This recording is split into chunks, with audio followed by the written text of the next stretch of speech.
नमस्कार दोस्तों, मैं क्लाइमेक्स गुरुकुल में आपका स्वागत करता हूं और उम्मीद करके चलते हैं कि आप सभी जने अच्छे होंगे। आज एक ऐसी टॉपिक की चर्चा करेंगे जिसका नाम है साइंस। और साइंस में हम बेसिकली पढ़ेंगे भौतिक विज्ञान के बारे में।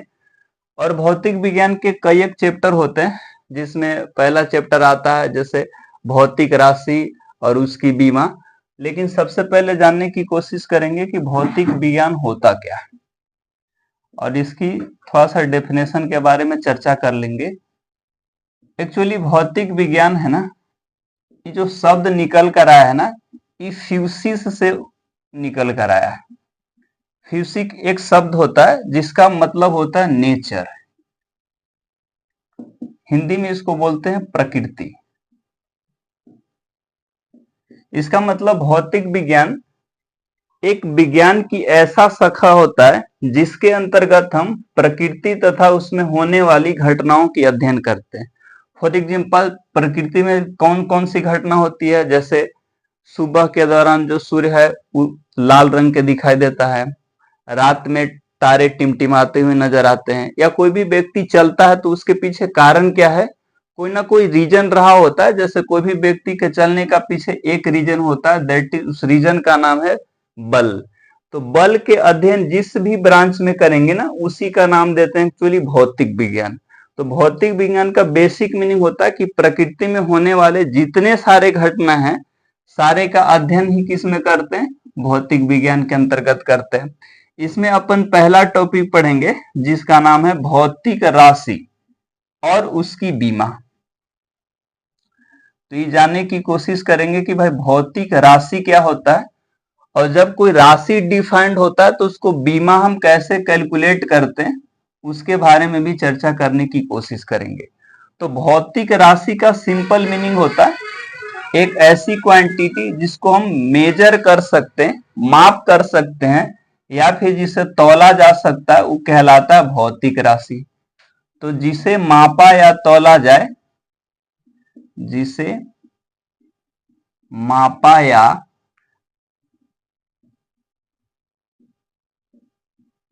तौला जाए,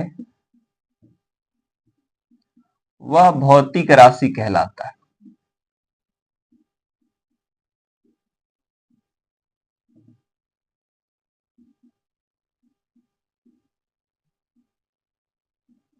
और खास बात, कोई भी राशि होने के लिए उसमें दो चीज का होना अति आवश्यक है।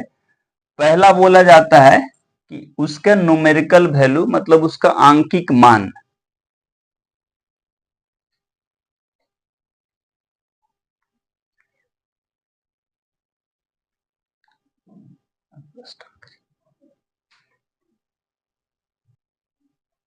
तो हम क्या कह रहे थे कि भौतिक राशि होने के लिए दो चीजों की आवश्यकता होता है।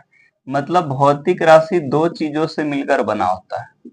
तो भौतिक राशि बराबर बोलते हैं अपन, इसके लिए क्या होता है, पहली जरूरी है आंकिक मान, जिसको बोलते हैं न्यूमेरिकल वैल्यू। और साथ ही साथ क्या होना जरूरी है, इसके साथ कोई ना कोई यूनिट, जिसको बोलते हैं इकाई। केवल किसी राशि को माप जाने से वो भौतिक राशि नहीं कहलाता, मापने के साथ साथ किस यूनिट में मेजर कर रहे हैं ये भी होना जरूरी है। जैसे मान के चलिए, द्रव्यमान एक भौतिक राशि है। तो द्रव्यमान को जब भी लिखेंगे ना, तो दो फॉर्म में लिखते हैं।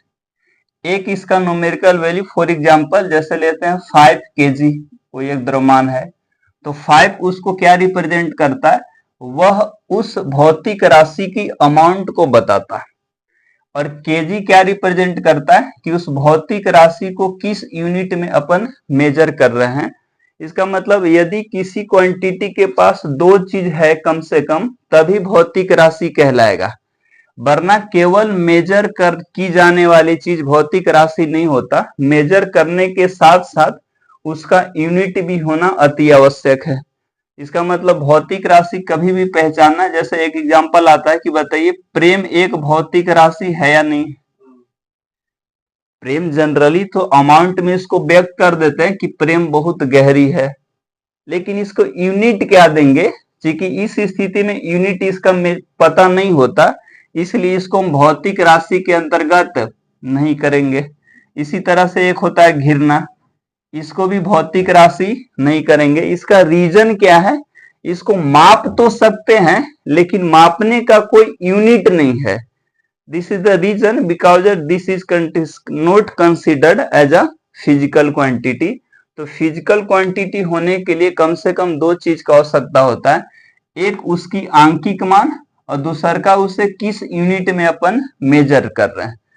यदि दोनों चीज मौजूद है तभी वह भौतिक राशि कहलाएगा। अब भौतिक राशि का अलग अलग क्लासिफिकेशन होता है, तो हम भौतिक राशि को भी बांटते हैं, मतलब भौतिक राशि की प्रकार पढ़ते हैं अपन।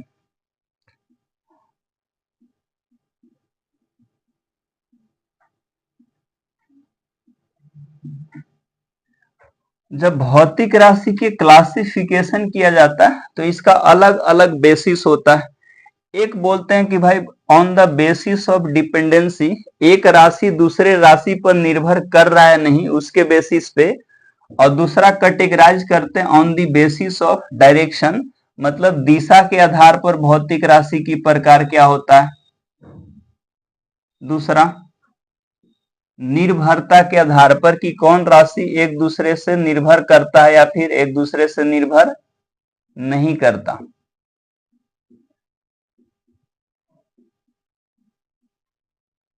तो भौतिक राशि के प्रकार को दो बेसिस पर कैटेगराइज करते हैं, एक on the basis of dependency जिसको हिंदी में बोलते हैं निर्भरता के आधार पर, और दूसरा on the basis of direction मतलब दिशा के आधार पर। निर्भरता के आधार पर भौतिक राशि दो तरह के होता है, एक को नाम दिया जाता है फंडामेंटल क्वांटिटीज, हिंदी में इसको बोलते हैं अधारीय राशि। क्या बोलते हैं, अधारीय राशि। और दूसरा होता है डिराइव्ड क्वांटिटीज जिसको बोलते हैं अपन व्युत्पन्न राशि।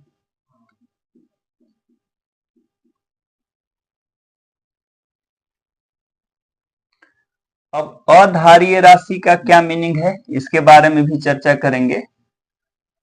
अधार का मतलब होता है जिससे पीछे कोई टर्म नहीं हो, मतलब वही अपने आप में क्या है, बेस है।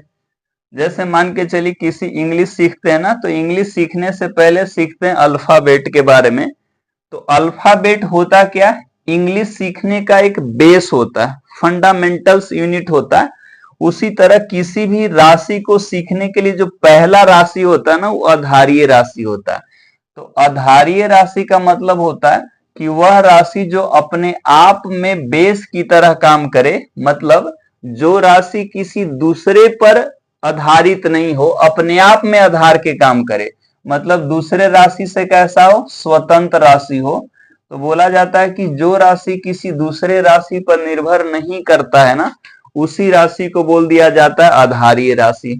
तो बोल सकते हैं कि यह जो होता है ना, सभी अदर राशि से इंडिपेंडेंट होता है, मतलब स्वतंत्र होता है। यह राशि बोल सकते हैं दूसरे भौतिक राशि से स्वतंत्र होता है।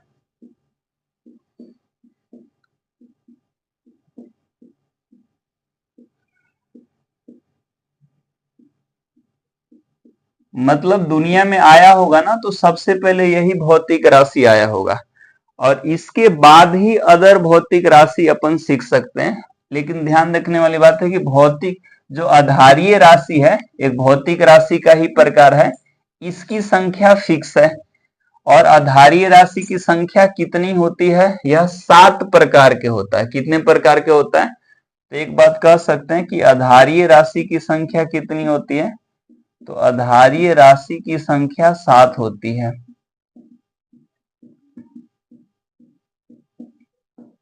कौन कौन, वो भी जानने की कोशिश करेंगे। तो पहला आधारीय राशि आता है जिसको बोलते हैं द्रव्यमान। दूसरा का आधारीय राशि होता है जिसको बोलते हैं लंबाई,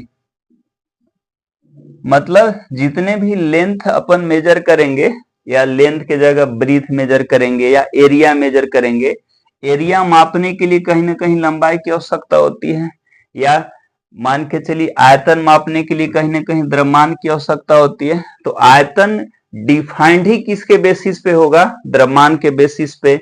एरिया डिफाइंड ही किसके बेसिस पे होगा, लंबाई की बेसिस पे, मतलब इससे पहले कोई राशि नहीं था, इसीलिए इसको हम क्या बोल दिए, आधारीय राशि। इसकी संख्या कितना होता है, 7 होता है, मैंने 2 लिखा है, 3 आगे बात करेंगे। एक समय भी होता है इसके अंतर्गत, चौथा विद्युत धारा भी होता है इसके अंतर्गत, पांचवा ज्योति तीव्रता भी आता है इसके अंतर्गत, छठा तापमान भी आता है इसके अंतर्गत, और एक आखिरी होता है जिसको बोलते हैं पदार्थ के परिमाण, अमाउंट ऑफ सब्सटेंस।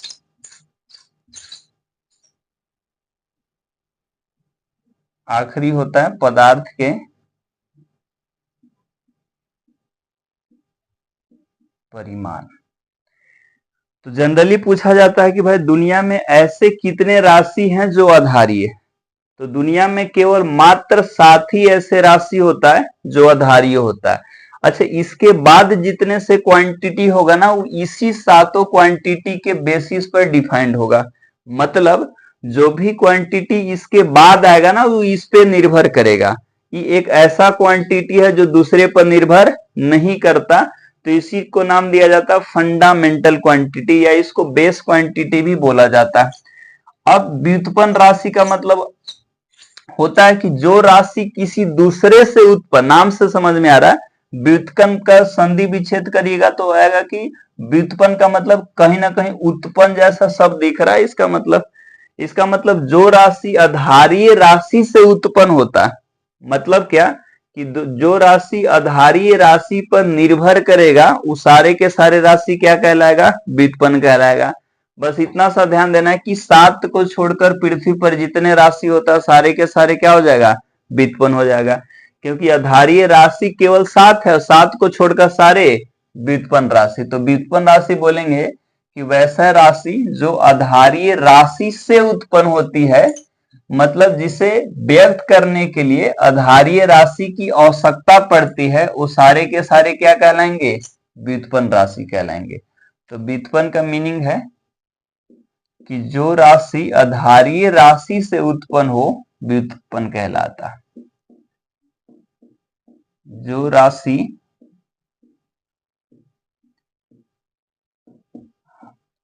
आधारीय राशि से उत्पन्न हो,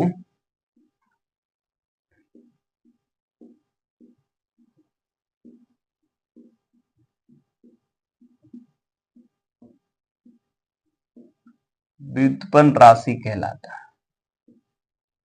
सवाल जनरली पूछा जाएगा कि बताइए आधारीय राशि की संख्या कौन होती है, कितने होता है, तो 7, और पूछा जाएगा कि कौन कौन होता है, तो भी ध्यान रखेंगे। ऐसा ऑप्शन पूछा जाता है कि निम्नलिखित में कौन सी राशि है जो आधारीय है, तो 4 ऑप्शन दिया रहेगा, उसमें एक ऑप्शन आपको पहचानना पड़ेगा, लेकिन 7 याद रहेगा तभी आप पहचान पाएंगे। तो व्युत्पन्न का मतलब सिंपली जो आधारीय राशि से उत्पन्न हो। भाई यदि आधारीय राशि से उत्पन्न हुआ है, मतलब वो आधारीय राशि पर निर्भर करेगा। जैसे फॉर एग्जांपल बात करें अपन क्षेत्रफल के, तो क्षेत्रफल एक्चुअली हम परिभाषित करते हैं, तो क्षेत्रफल में 2 टर्म आता है। इसमें एग्जांपल क्या लिखेंगे, फॉर एग्जांपल इसमें हम बात करेंगे जैसे क्षेत्रफल, तो क्षेत्रफल जब लिखते हैं ना, तो ये 2 राशि से मिलकर बना होता है, एक को नाम देते हैं लंबाई, दूसरे को क्या नाम देते हैं, चौड़ाई। अच्छा, अभी अभी हमने पढ़ा लंबाई किसके अंतर्गत आता है, आधारीय राशि। इसका मतलब क्षेत्रफल जब भी बन रहा है ना, तो उसमें लंबाई शामिल है। तो मैंने बोला कि किससे उत्पन्न हो गया, एक्चुअली लंबाई से। अच्छा, चौड़ाई भी एक लंबाई ही का हिस्सा होता है। लंबाई और चौड़ाई 2 अलग अलग चीज नहीं है। जैसे मान के चलिए कोई आयत मान लेते हैं, तो इसके में लंबाई चौड़ाई का बेसिक मीनिंग है कि जो ज्यादा बड़ा होगा उसको लंबाई नाम दे देते हैं, जो कम बड़ा होगा उसको क्या नाम दे देते हैं, चौड़ाई नाम दे देते हैं। तो लंबाई और चौड़ाई 2 अलग अलग चीज नहीं है, एक ही राशि है, बस एक का अमाउंट बड़ा है, मतलब एक बड़ा है, दूसरा क्या है, छोटा है, इसलिए इसका दोनों का नाम अलग अलग हो गया है। एक का नाम लंबाई रख दिया, दूसरी का नाम चौड़ाई रख दिया। तो यहां से पता चल गया कि देखो भाई मेरे, क्षेत्रफल किस पे निर्भर कर रहा है? पहली बात लंबाई पर, दूसरी बात चौड़ाई पर, और लंबाई अभी मैंने सीखा कैसी राशि होता है, आधारीय राशि। तो यहां से डिफिनेशन से भी पता चल रहा है कि जो राशि आधारीय राशि से उत्पन्न हुआ है उसको बोलेंगे व्युत्पन्न राशि। तो क्षेत्रफल कैसा राशि हो गया? व्युत्पन्न राशि। कोई बोला कि आयतन कैसा राशि होता है? वॉल्यूम जिसको बोलते हैं। तो आयतन का फॉर्मूला होता है एक्चुअली लंबाई गुने चौड़ाई गुने ऊंचाई। तो ध्यान रखिएगा, इसमें भी लंबाई शामिल है, इसमें चौड़ाई शामिल है और ऊंचाई। लंबाई चौड़ाई ऊंचाई लंबाई ही का हिस्सा होता है, दोनों का तीनों का लेंथ अलग अलग होता है, इसलिए नाम अलग अलग है। बेसिकली चौड़ाई भी एक तरह से लंबाई है, ऊंचाई भी एक तरह से क्या है? लंबाई। मतलब आयतन जब ही उत्पन्न हुआ तो इन तीनों के बेसिस पर उत्पन्न हुआ, इसीलिए इसको क्या नाम देंगे? व्युत्पन्न राशि देंगे। तो व्युत्पन्न राशि का मतलब होता है कि जो राशि आधारीय राशि से उत्पन्न हो उसको क्या नाम दे देते हैं? व्युत्पन्न। और जो राशि दूसरे पर, अच्छा इसका मतलब क्या हुआ कि जो व्युत्पन्न राशि है ना किसी दूसरे राशि पर निर्भर करता, वो है क्या? वो एक्चुअली राशि है आधारीय राशि। तो ये भी बोला जाता है कि जो राशि आधारीय राशि पर निर्भर करता है वो राशि कहलाता है व्युत्पन्न राशि। और इस पर थोड़ा सा सवाल देख लेते हैं कि आधारीय और व्युत्पन्न से सवाल किस तरह से पूछा जाता है, तब हमें पता चलेगा कि सवाल किस तरह से एग्जाम में आएगा।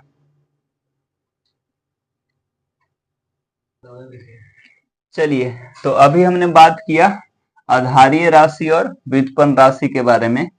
आधारीय राशि की संख्या कितना होता है? 7 होता है। याद भी रखना कौन कौन होता है। तो पहला होता है लंबाई, दूसरा द्रव्यमान, तीसरा समय, चौथा विद्युत धारा, पांचवा तापमान, छठा ज्योति तीव्रता और सातवां पदार्थ का मात्रा, जिसको अमाउंट ऑफ सब्सटेंस बोलते हैं।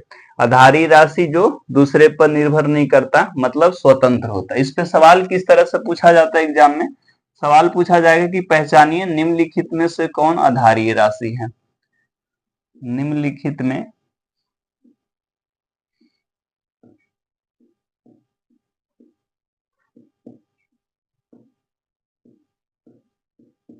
आधारीय राशि की पहचान करें।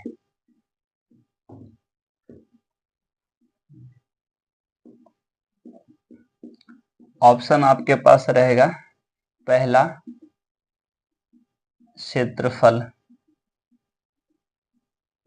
ऑप्शन बी रहेगा आयतन, ऑप्शन सी रहेगा द्रव्यमान,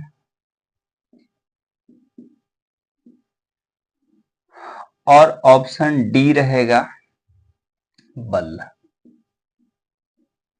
आपसे पूछा जाएगा कि इसमें कौन सी राशि आधारीय है।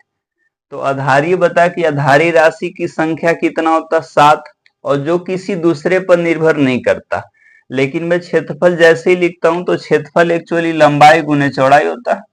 क्षेत्रफल क्या होता है? लंबाई गुने चौड़ाई। तो ये तो लंबाई और चौड़ाई पर निर्भर कर रहा है, इसका मतलब ये आधारीय राशि हो नहीं सकता। तो ये आंसर क्या हो जाएगा? गलत हो जाएगा। आयतन, अच्छा आयतन भी निर्भर करता है किस पे? ये भी निर्भर करता है लंबाई पे, चौड़ाई पे और ऊंचाई पर।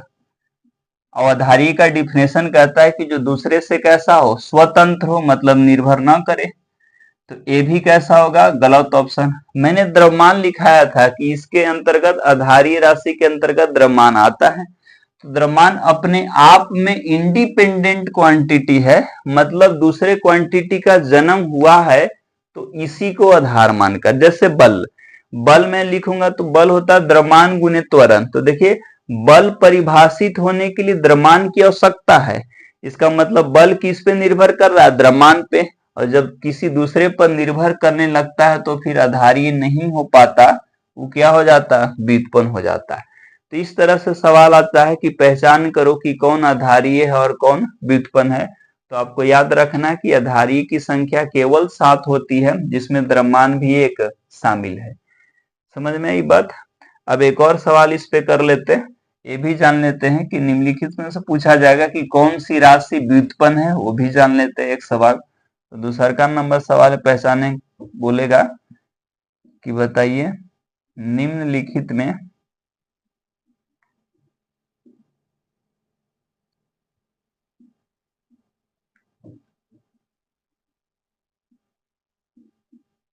व्युत्पन्न राशि की पहचान करें।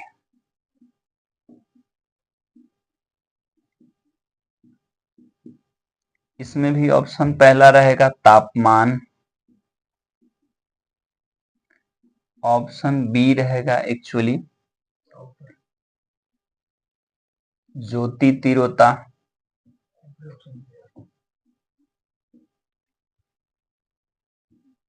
सी रहेगा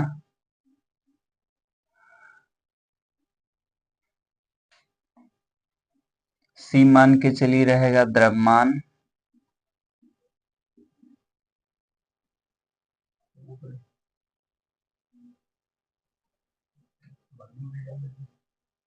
एक लास्ट ऑप्शन है डी जो एक्चुअली में है मान के चलिए भार। आपको बताना है कि इसमें से कौन व्युत्पन्न है। तो व्युत्पन्न का बेसिक मीनिंग होता है जो आधारीय पर निर्भर करे, मतलब जो आधारीय ना होगा सारे के सारे व्युत्पन्न होता है। तो ये देख लो कि इसमें आधारीय कौन कौन से है। तो मैंने बताया कि तापमान आधारीय के अंतर्गत आता है, इसका मतलब ये आंसर गलत हो गया। अच्छा, ज्योति तीव्रता भी आधारीय के अंतर्गत आता है, तो ये भी आंसर गलत हो गया। द्रव्यमान भी आधारीय के अंतर्गत ही आता है, तो ये भी गलत हो गया।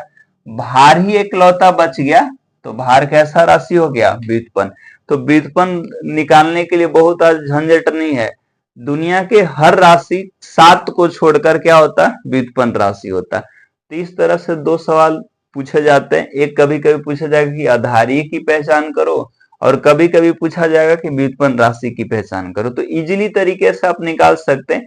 केवल आधारीय राशि की संख्या पता है और कौन कौन आधारीय राशि होता है वो यदि आपको मालूम है तो आप आधारीय और व्युत्पन्न आसानी से कैटेगराइज कर सकते हैं, छांट सकते हैं।